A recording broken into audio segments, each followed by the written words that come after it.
High friends नमस्ते welcome to honours kitchen simple tasty veg fried rice तैयार చేసే విధానం షేర్ చేస్తున్నానండి। ఇది లంచ్ బాక్స్ లో పెట్టడానికి కానీ మన ఇంట్లో చిన్న చిన్న పార్టీలు జరుగుతున్నప్పుడు చాలా ఉండే వెజ్ ఫ్రైడ్ రైస్ అనేది చూపించబోతున్నాను। వెజ్ ఫ్రైడ్ రైస్ తయారు చేసుకోవడానికి ముందుగా 1 కప్ అనేది బాస్మతి రైస్ 10 మినిట్స్ నానబెట్టుకొని ఈ విధంగా కుక్ చేసుకున్న బాస్మతి రైస్ అండి।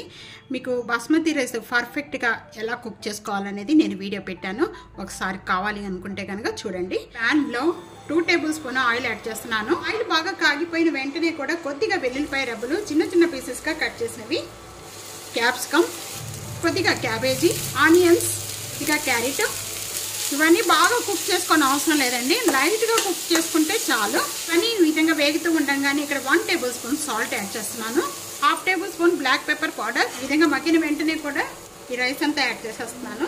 2 table spoon red chilli sauce, 1/2 table spoon soya sauce, 1/2 table spoon green chilli sauce, 1 table spoon vinegar. ఇవన్నీ యాడ్ చేసిన వెంటనే కూడా ఈ రైస్ కంతా కూడా బాగా కలిపేసుకుందాం। స్టవ్ బంద్ చేసేసుకుందాం। వెజ్ ఫ్రైడ్ రైస్ రెడీ అయిపోయింది।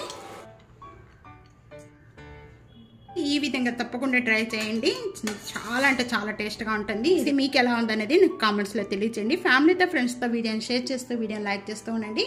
Thank you for watching. Next వీడియోలో మళ్ళీ కలుద్దాం, అంతవరకు సెలవు, బాయ్।